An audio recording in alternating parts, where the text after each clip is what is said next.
Yes, we are very happy that you will come to this interview, and I hope we will have an interesting hour together. I will start by asking you a little bit about your background and family. Mm-hmm. Well, I'm married. Yes. I have 3 children, 2 boys and a girl. This is the sequence, 2 boys and a girl. Yes. The elder boy is 28, the second one is 27, and the third one, the girl, is a little over 21. All after army service in Israel. And we are here, my wife and myself. First time in our career that we are with no children. The house is empty. Yeah. This is the time of the phenomenon of the empty nest. Flown And, out. yeah, they're flown out. And Yes. it's a little strange because, you know, the empty or empty net or empty house when you're in Israel is one thing. You can call them and go to see them, or they'll come over. It's a 15, 20 minute, 1 hour drive. But when you're far away, Yes, it makes it a little more difficult. Yes. And, So and, who is suffering most, your wife or you? well, it's obvious. The answer is obvious, my wife. It's your wife, I yes. think she would agree on that with no problem. Yes. Yeah, that's why she's in Israel right now. Oh, she is? Yes. Well, Yeah. Do you have any hobbies? Well, I like very much computers. Yes? Yeah. I am a technician, electronic technician in my background Oh. at early stages. So I worked as an electronic technician during my service in the IDF, Israeli Defense Forces. And I like it very much. The technical aspects as well as the programming, and you know, I'm a very intensive user of internet, Facebook. I have a very active page of Facebook, and I go to the gym. I read books, and I enjoy, you know, the very little time that we have as diplomats. You end up working a full day at the embassy, and then there are social functions and official functions. Mm-hmm. So you end up having 12, 13 hours of, I would say, maybe not a full working day, but a committed day. Yes. At work, and then other commitments and scheduled. Yeah, scheduled. Yes. Yes. You don't collect anything like stamps, coins, or? No, I used to collect stamps. Yes. Well, this was a hobby that during my childhood was more common. Today, Oh, yes, of course, the whole yeah. concept is fading away.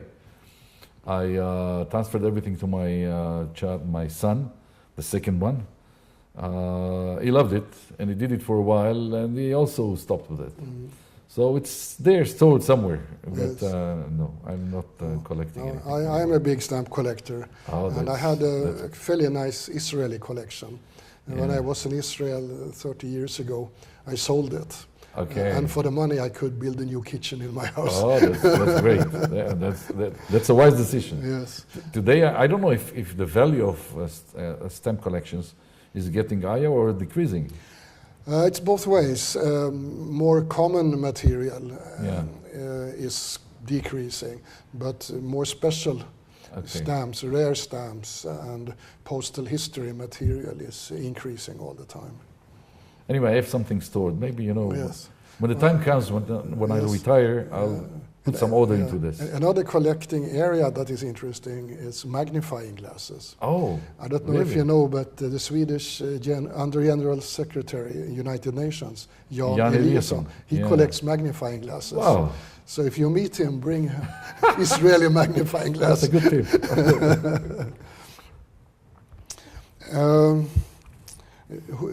I believe your wife is the cook in the house. Well, yeah, we have a cook at home because we have Yes, many no, but social I mean functions. privately. Yeah. But no, she's the cook. She's the cook Yes. by nature. She Yes. has it.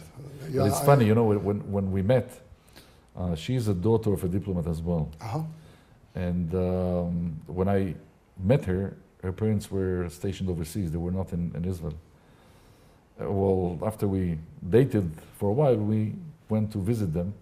And one of the very first things her father told me is, I don't know where you two are going to end up, but if it's going to be a serious thing, that just for you to know, she doesn't know to cook anything. Even an omelette, you'll have to do it yourself. Okay, prepare yourself. You have to buy her a very good electrical opener, can opener, and that's what she knows to do. He tried to scare you away. Well, I don't know. I don't think so. But he meant business. That's what he thought at the time. Interesting. But we got married, and she took some books, and she became, she was an excellent cook, and she does things that are great. Very international type of kitchen, good. And you can look at me and understand that I'm very I can happy, notice that you're not starving. I visit frequently our kitchen. Yes. Yeah. And what is your favorite dish? Well, it's very difficult to say. We have passed so many countries and cultures and cuisines. Yeah. But taking the Jewish cuisine, I would mention gefilte fish, which I love very much. And the Middle Eastern type of food, the hummus, yes, and the eggplant salad. Oh, wonderful. Those are the most favorite. Yes. Yeah. Well, it looks like my grandmother could be your cook. Yeah. Well, it seems that she's Jewish, so yes, of course. So that's why we can become closer quickly with people whom we don't know through the food, through many other cultural things. So, how long have you been ambassador to Sweden? Well, I'm touching the 2 years. It's almost 2 years. And how long is your term? The term is 4 years. Mine as well, but it can vary. Usually, it would end up in 4 years. But if something happens, if I need a special, thing to finish a little earlier, and or to stay an additional year, it can get to 3 or to 5. Yes. I don't see it happening. The first option is not an option to shorten it, because I love it. So I'll end up with 4. I don't discard the possibility to stay even longer, if it will be possible. We'll see. We'll see. And you served as an electric technician in the army, you said. Yeah. And how did you end up in the foreign ministry? Well, I'll tell you, this is very interesting. It brings us to the Israeli, natural course of life. I did 4 years of IDF, Israeli Defense Forces. It was in the Air Force. And I was in charge of, the electronics of radars of fighters. A very specific thing in electronics, and it's a great responsibility. I'm not saying it because I'm so capable and so gifted. This is what youngsters in Israel would do. The responsibilities they would get immediately after the high school, after a short while, of some kind of learning a new thing to do. Sure. They'll go for this adventure of having great responsibilities. So I realized that working with things, with stuff, with objects is not my future. I found it interesting. It's okay, but I'm not so much a person that would close myself in a room with things to fix. I realized and I understood that I'm more talkative, communicative, and people type of person. And I looked for something else. And that's why I studied law at the end of the service, and I left electronics behind. So I'm a lawyer.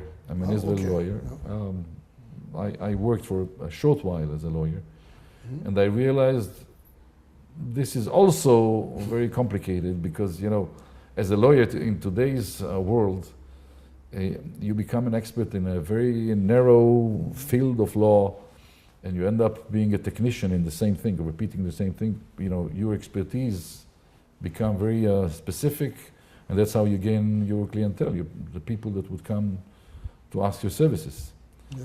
So I found that doing such a narrow thing, having an office at a certain place to make sure that your clients would know that this is your office and you won't change it, frequently. It's too fixed for me. I looked for something which is more adventurous. Yes. but a kind of an organized style of adventures, not too risky. Yeah. And that's how I got to the foreign ministry. I never looked back with remorse and regrets. I think doesn't help. well, maybe, you know, I'm still a lawyer. I could go back anytime. Sure, I can still do that. But it doesn't help to regret anything. Never crossed my mind. No. What diplomatic posts have you had before you came to Sweden? Well, let's start from the very beginning. Was that about 26 years ago I joined the foreign ministry, and the first posting was in Burma then. Burma? It became Myanmar later. Yeah. So we were stationed in Rangoon, the capital of Burma, that became Yangon as the capital, and Myanmar, the name of the country. We stayed there for 3 years. We came in with the two boys. They were very little, 3 and 2 years old, and we left with an additional girl. It was the first time for me to realize what a dictatorship is. It's you know, it is still today a military law, military regime, and then it was much harsher. Today it became much better. There were elections, and the political situation is getting a little better. So it was a great experience for us, born in a democracy, not knowing anything else, to be exposed to this life where, you know, the army is in the streets and the enemy is your own citizens. So it was quite interesting. And then the next posting was in Uruguay, Montevideo. I did not speak Spanish at the time. I had to learn, and I did. So it was back to back, 3 years in Burma, and then 2 years in Uruguay, a big Jewish community, a totally different style of diplomacy, totally different. And then we came back to Israel. We stayed for a very short while. It was the happy days of the Oslo Agreement, 93, and there was a need for diplomats to go overseas because we had new missions that were opened, and we needed diplomats to go out and fill the fields. I went to Brazil after 11 months. I was in Israel 11 months, that's all. We went to Brazil, to the capital Brasilia. We stayed 3 years in Brasilia. A very interesting country, a continent. Brazil is unbelievable. It's a huge country, territorially speaking, and it's a big people. The numbers they outnumber us enormously. But we enjoyed it very much, the life in Brazil. And from there we moved to Bolivia, La Paz. I was the number 2 in Brazil, and then from Brazil moved to Bolivia, and I became an ambassador in Bolivia. La Paz, the highest capital on earth, 3,200 meters above sea level, and enjoyed it very much. It was the first time I was ambassador, and we were the whole family together, and enjoyed it a lot. Then I came back to Israel, stayed in Israel for 5 years.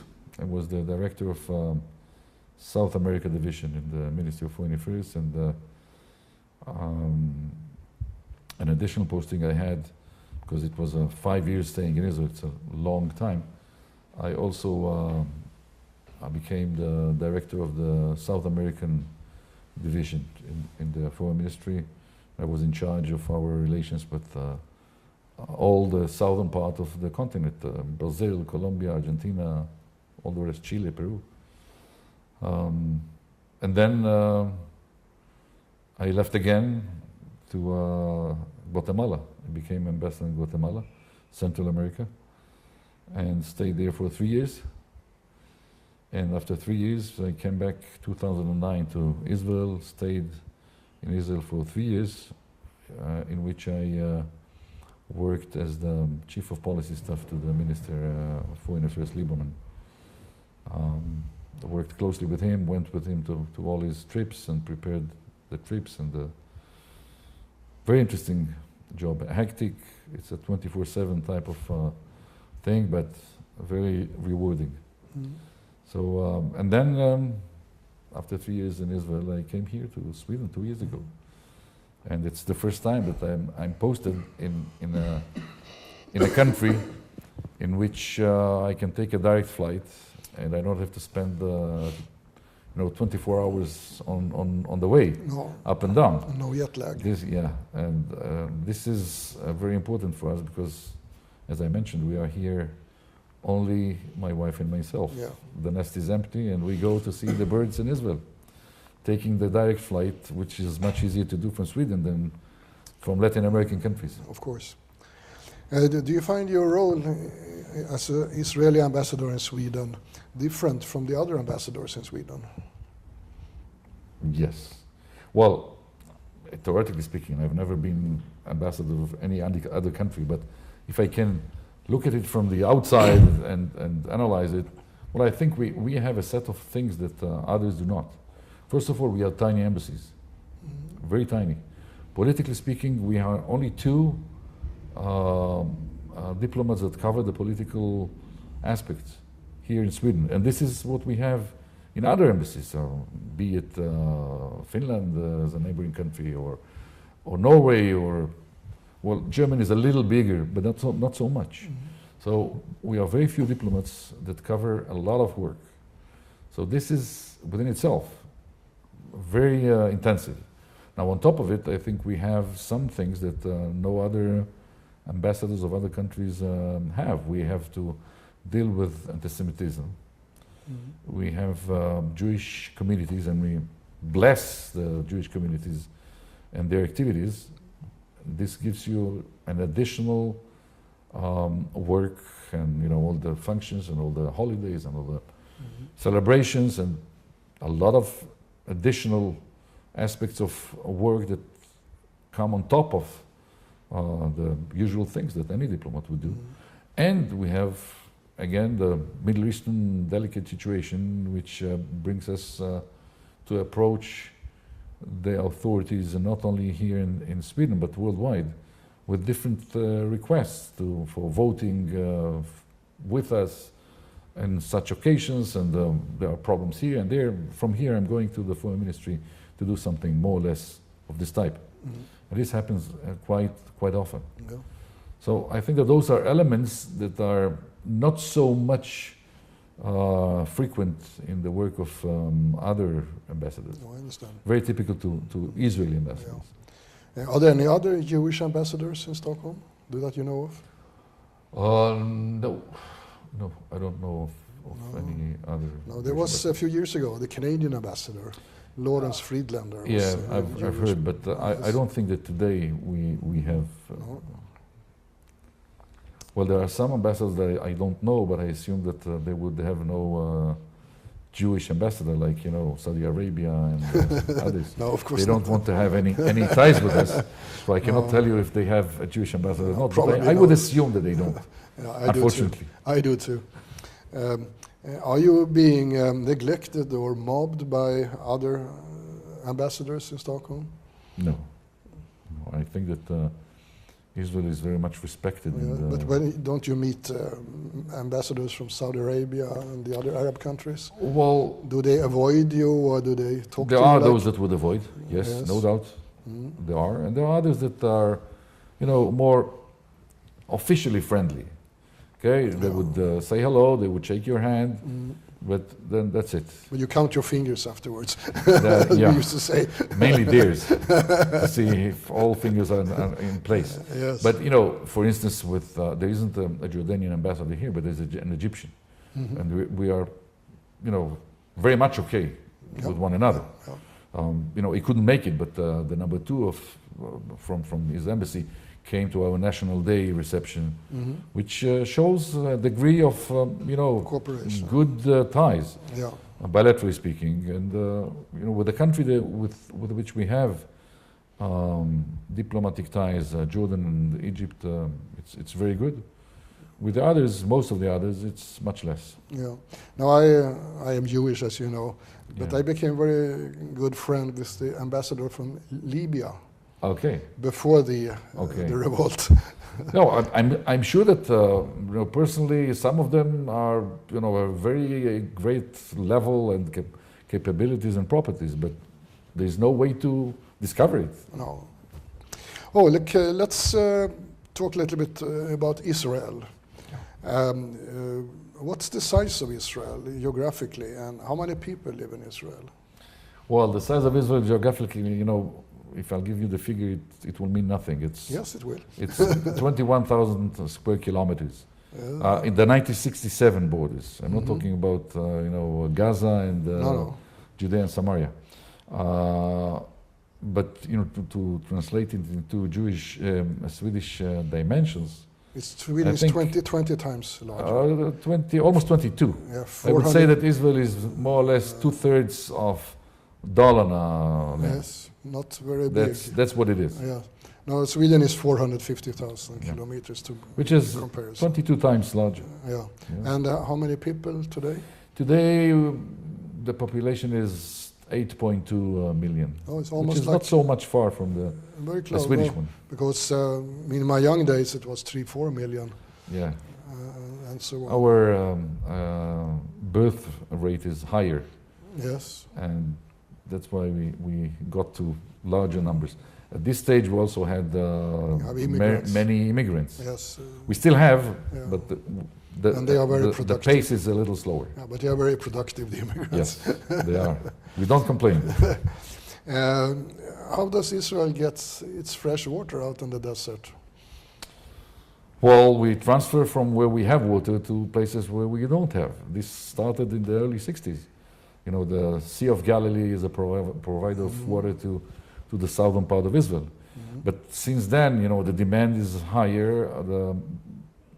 The political regional situation is delicate, and we thought that we should be in this sense independent, at least when it comes to the consumption, not the industrial needs, but the population's consumption. And we put up desalination plants, and we have two of them are functioning. One of them is one of the largest in the world. And I think that it is in 3 years that we will be totally independent when it comes to this consumption. It will be, you know, there is a rainy day, there isn't a rainy year, there isn't, you know, any problems, political problems. We'll have our water supply.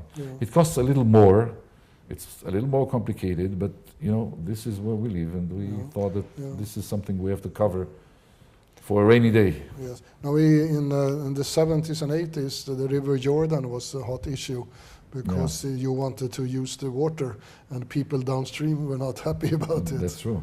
That's what they do with us, with rivers up in Syria and Lebanon. Yeah. So, in order not to encounter ourselves in a delicate situation with such a necessary and demanded natural resource, we solve this problem. Yeah. And you know, Israel is a leading country not only in desalination but also in treating sewage water. Israel is #1 in the world, with a #2 by far behind. That's good to hear. We make a reusage of water to the degree of almost 85%. So there's hardly any loss of this liquid. No. And you know, our agriculture uses part of it, our industry, and the recycling is very much receiving attention in Israel with great success. Good. And what are the major energy sources in Israel? Well, I would say it used to be coal, and then it was you know, diesel or petrol. Yeah. But It becomes more and more gas-oriented, liquid and or liquid gas or gas-oriented supply. With recently a production of gas offshore and in 2 or 3 years we'll be able to export gas. Who will be the buyers? Well, we're still working on it because, you know, energy is an element that is strategical. Oh, yes. On top of being a commodity that, you know, pays and brings revenue. It's very strategic, and in our conditions, even more so. So we are, you know, having many options, discussing with Egypt. We started signing to Egypt. Jordan is on the line.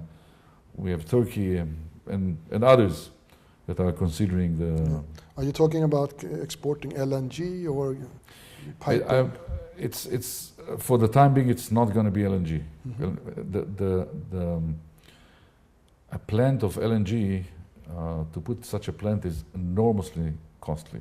Oh, yes. It's very expensive. I'm very familiar with it. Very expensive. So at this stage, there's no plan of, you know, having such a thing, but it can come down the line. Okay. How religious are the Israelis today?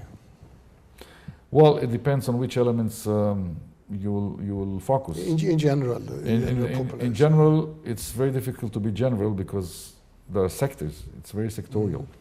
And Israel is a country of, you know, differences, and you'll find in our capital, Jerusalem, a large presence of ultra-Orthodox Jews. And if you drive 60, 70 kilometers down to the coast where Tel Aviv is situated, you'll find a city that is a paradise for the LGBT community.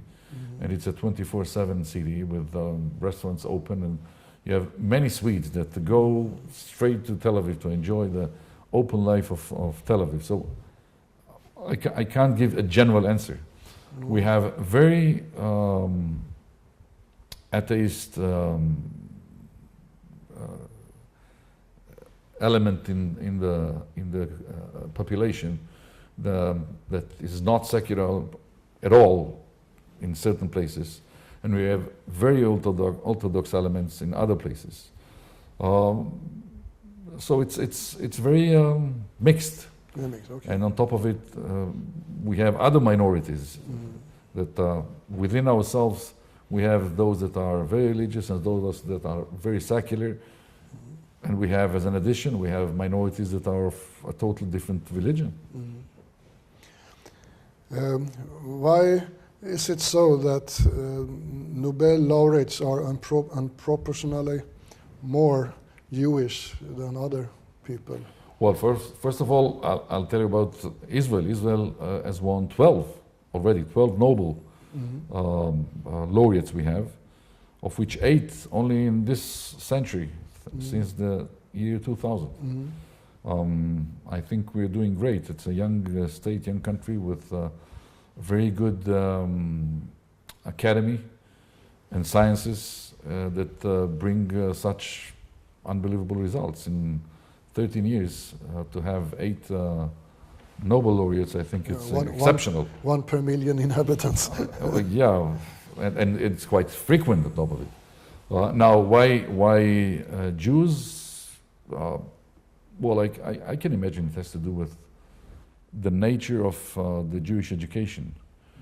You know, the phenomenon of the Jewish mother that is very tough with her kids and put them to study and to work hard. Yes. And well, I can attribute it to such things. I have no other explanation, but yeah, it's obvious that you know, I looked into the figures and I found out that the Jewish laureates represent over 22% of the overall laureates ever since. From the first year in 1903, I think it was. This is amazing. And what is more amazing, if you'll take only this century, since the year 2000, percentage-wise, it's even higher. So it's not that maybe we are fading away in numbers, but not yet in what we do and in the level of things that our intellectuals are doing. I have my own theory on this, and that is that most of the smart people survived the Holocaust because they were smart, and therefore you filtrated the. That's true, but there are also Jews that are not Ashkenazim that are very successful. Oh yes, of course. And I think part of the Jews that are so successful haven't gone through all the sorrows of the Holocaust altogether. We are getting to the generation that has not experienced all of this. No, I can see in my own family. Yeah. I lost some relatives. They were not the smartest guy in town, but a few were, and they survived. Well, yeah, I haven't thought about this explanation, but yeah, it's. As Swedish ambassadors' role abroad is to promote cultural and scientific exchange and to open doors for Swedish export businesses. Do you have the same objectives in Sweden for Israel? Yeah, of course. Yes. But it's not only Sweden. It's the perspective is very much the same. Yeah. In Israeli diplomacy, across the board, not only in Europe or in Sweden. No. And what happens is that most of business and transactions and interest is done by the private sector, bilaterally. There are from time to time things that we initiate, like conferences, and this is a booster into this system of commercializing idea and know-how. Yeah. Right now there is a great conference in Israel which is called MIXI. It is innovation plus biomed in Israel. That's why it's MIXI, triple I. Israel, innovation, and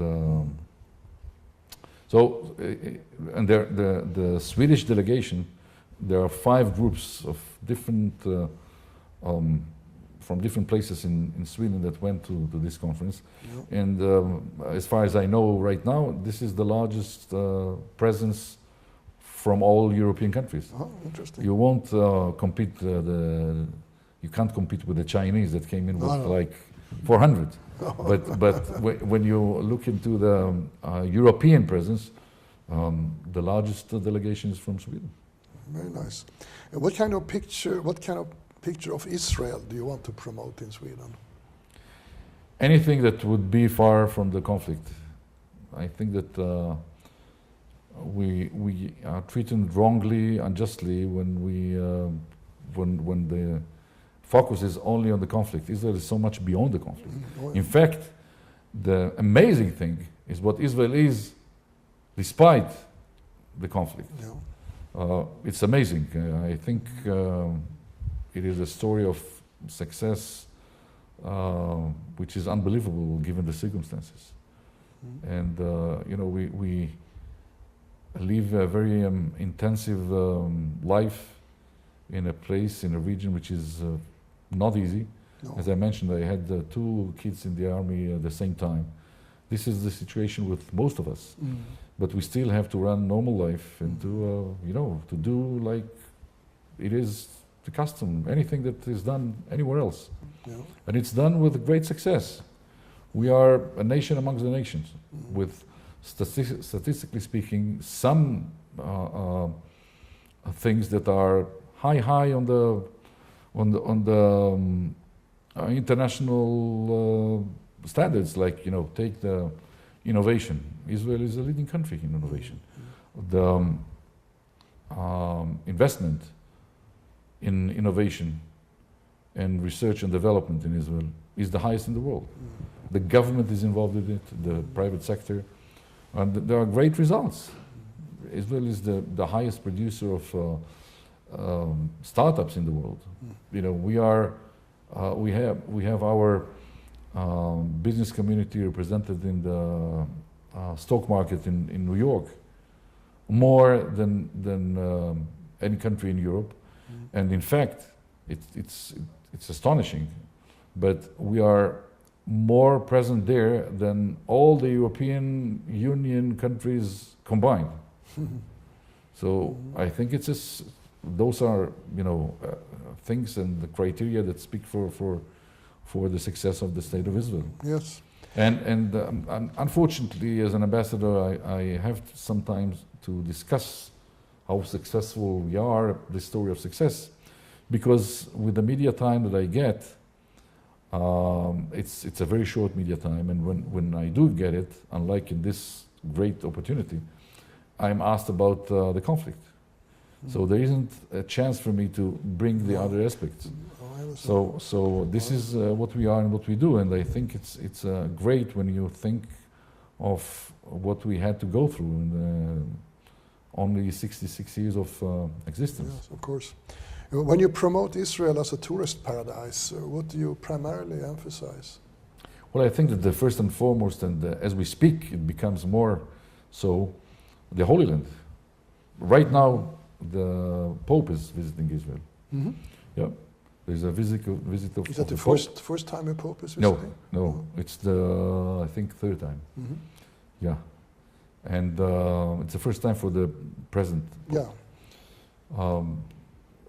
I think the Holy Land is the most attractive thing, and I think the Israeli climate and social entertainment life, and in Tel Aviv mainly, brings in many tourists. You know, the desert is something that for Europeans is unknown, and we end up with a nice number of tourists coming to Israel. It's over 3 million already.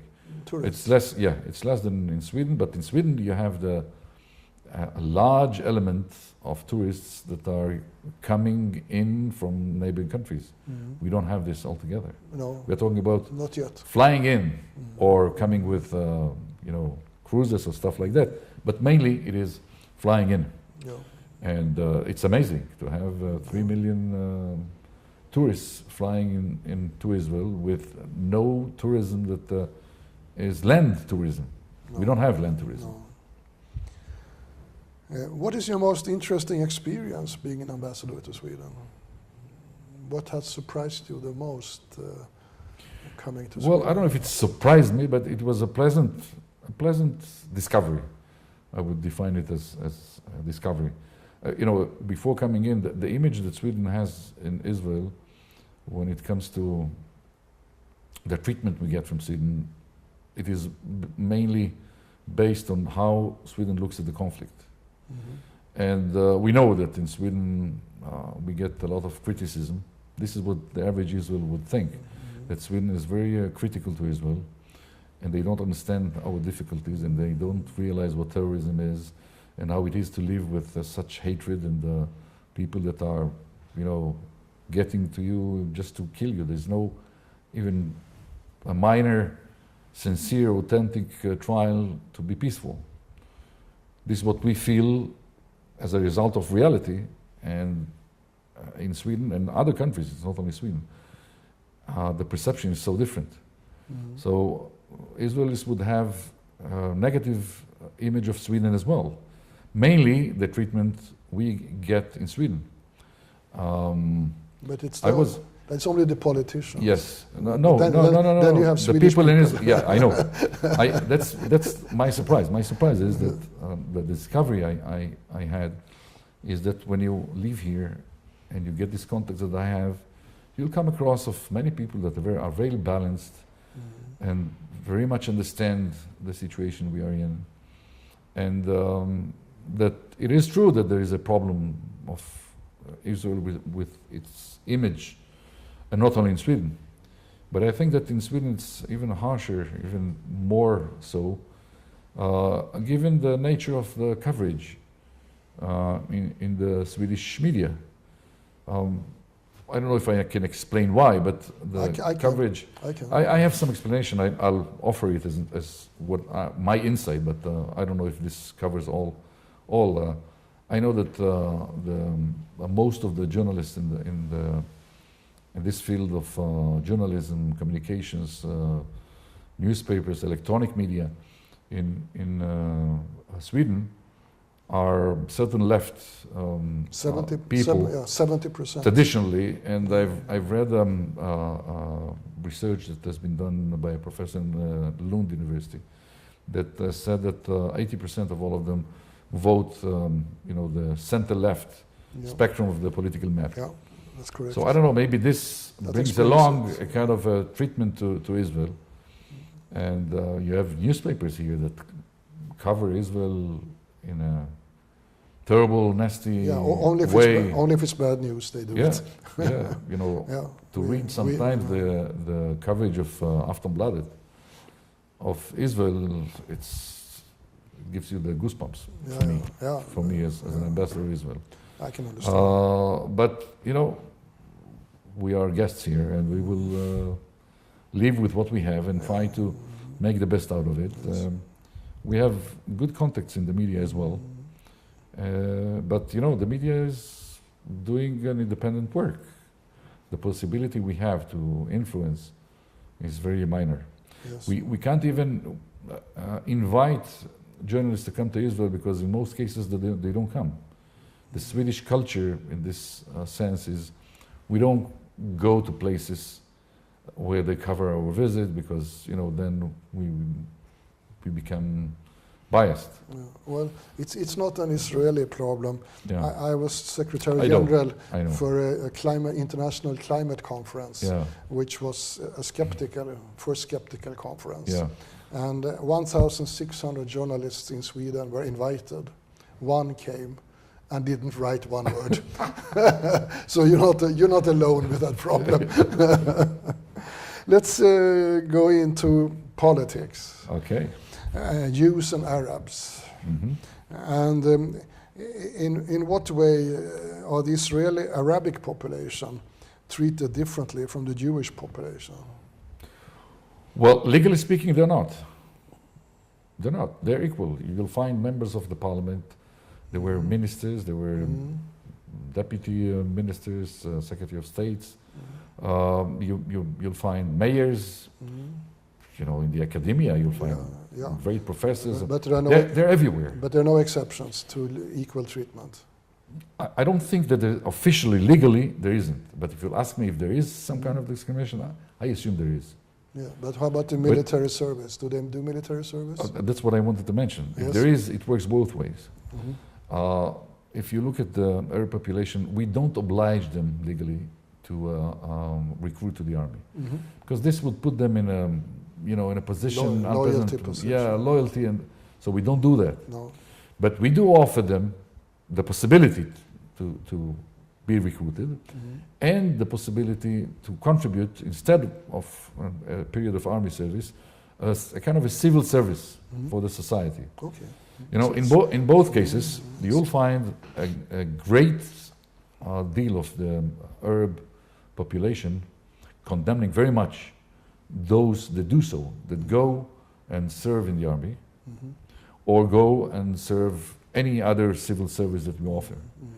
So what we see, the Israelis, the Jewish Israelis, when they see such an approach from their, core citizens, when they are so hostile to the possibility to contribute to the country, we're not talking about, you don't go to the army, fine, go and help us with a civil service. In your communities, not even that. So, this creates a kind of atmosphere. Yeah. Not everything is dealt by law and legal tools. And, this creates some tensions. Of course. And the result is that, when you see cases that, it happened now lately in Haifa a few days ago, that they march in the streets with the Palestinian flag, and they cry out loudly against the Israeli existence. I don't think that in Sweden you could have seen anyone going out in the streets shouting for the elimination of Sweden or the extinction of... Fortunately not. This is our democracy. We still allow it. Yeah. Okay, and not only that it's not appreciated, but we are still very much criticized on human rights and so on and so forth. This is a separate story. But to come back to the Arab population in Israel, they are not discriminated officially. Practically, of course, there's a tension in between an element in the population that identifies itself so much with who is unfortunately still a declared or undeclared enemy. And the Jewish population, this is a tension that has its implications, you know. In difficult times, when suddenly you find Israeli Arabs involved in terrorism and the numbers are growing, it doesn't mean that all this population is anti-Israeli. No. A great deal of them is peaceful and pro-Israeli. The problem is that, as it is in Arab societies, including in Israel that is very democratic, the peaceful ones are not so much willing to express their views. There are very few that do that. No. So what you hear is more the extreme voices. Same thing everywhere. And the result is that there are tensions in between both populations, the Arab and the Israeli. And you know, in difficult times, you'll find the Israelis not getting into their towns and villages altogether. Why? Because, you know, to give you an example of how difficult the situation is, when they have a problem with I don't know, electricity, water supply, and you know, our companies are supposed to come in and to fix things. It's very dangerous to come in. You come in, you have to have, you know, police with you and the army in your own country, and this is very difficult. Oh yeah. And then you have, on the other hand, you have complaints from the Arab population of a growing rate of crime inside their society and cities, and they complain that we don't deal with it as we do in Israeli cities. But then it's very difficult to get in. When you come in, you are approached with such a nasty and terrible hatred that it makes it very difficult to solve things. So it works both ways. Yeah. So, how is the situation with the Palestinians? They were originally people that lived in Jordan. Yeah. And then the borders were shifted around after the war, so suddenly they were not part of Jordan. What is the situation today between Jordan, Palestinians, and Israel? Well, I think the Jordanians have about 60% of their population as Palestinians, and they manage it. There are difficulties, including in Jordan. That is the only country that actually granted citizenship to the Palestinians. They don't have such a privilege anywhere else. Now there are Palestinians in Gaza, in Samaria. I think that you can split roughly the Palestinians into two. If you want to have a rough sketch of the Palestinian approach towards Israel, you'll see in Ramallah a peace-pursuing leadership with sometimes a double talk within their population and the international community. They would talk much nicer and peaceful messages and express it to the international community, and would be more militaristic when it comes to their people. But still, they are officially pursuing peace. You have the other element in Gaza that is terrible. Those are officially stating. We don't have to analyze what they say. They say it up loud, and they write it in their documentation of meetings, and the Magna Carta of the establishing document of the Hamas speaks about the elimination of the State of Israel and looks at Jews as their enemy. So this is the splitting between the Palestinian population. And I think that roughly the problem with the Palestinians is that if you zoom out and look at the rough picture, the overall picture is that the Palestinians as a whole have not given up the idea and the notion that there shouldn't be a Jewish and Israeli presence in the Middle East.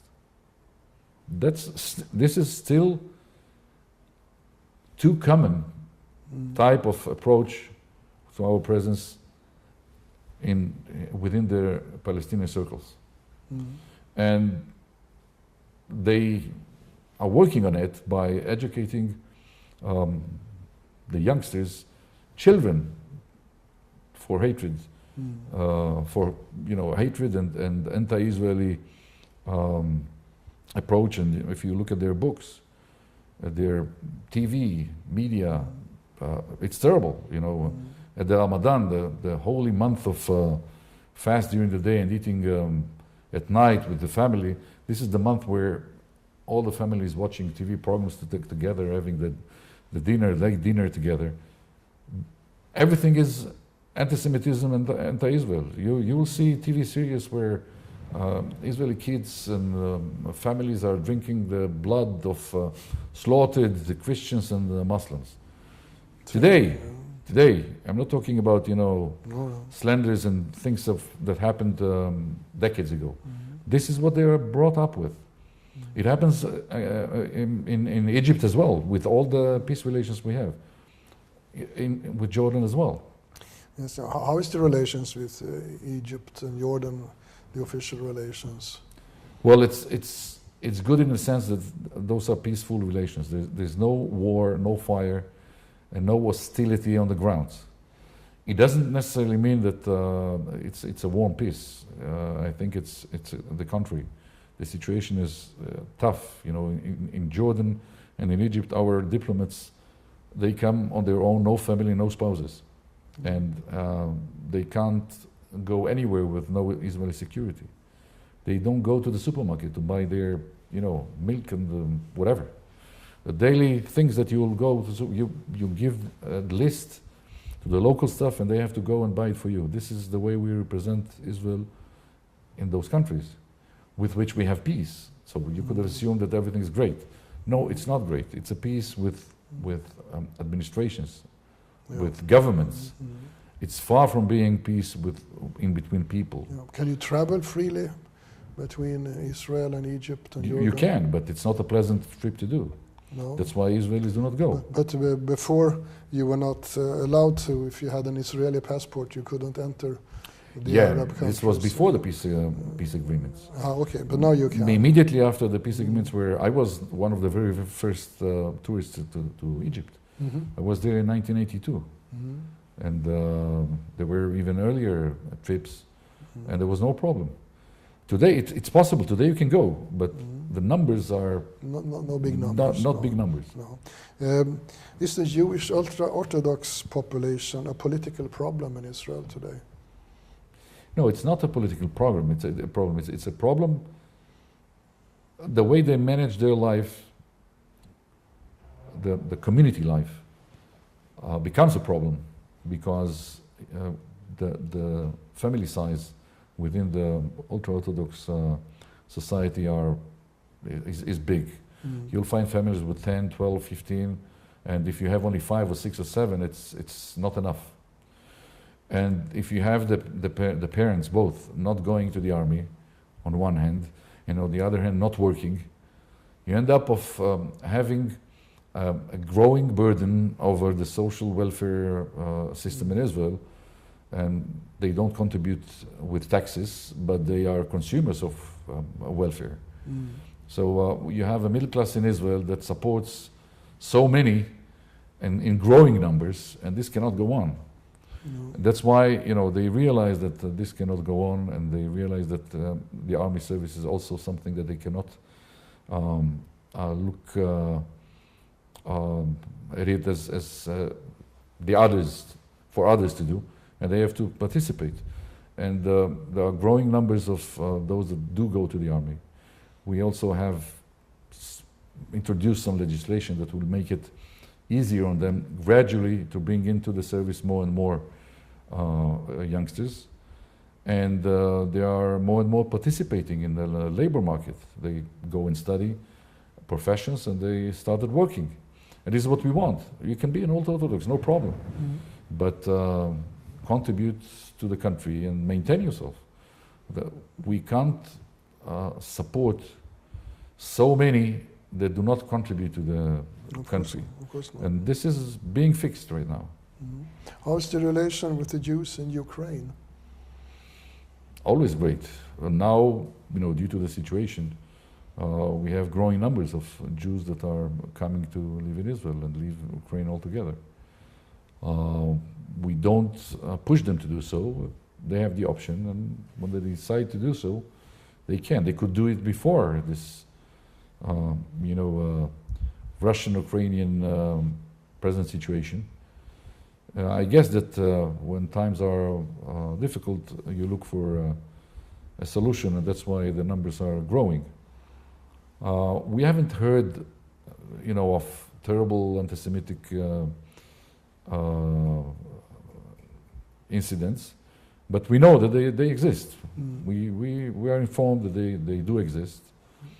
It is used, as we know, by the Russian system as a rightist thing to be stopped and stuff like that. I think that the numbers of incidents as raised, as increased, but the indications we have is that things are relatively under control, and Jews there have always the option to come and live in Israel. Yeah. Well, that brings in my next question. Yeah. Israel has, I believe, a unique immigration policy. Mm-hmm. Could you please elaborate on this theme? Well, since Israel is a Jewish project, it has been built by the Jewish people, for the Jewish people, as a refuge. And it's not that we are so paranoid. If you are persecuted so long by so many, you need to have your own little place in which you can perform your sovereignty and protect yourself. Yeah. How do you do?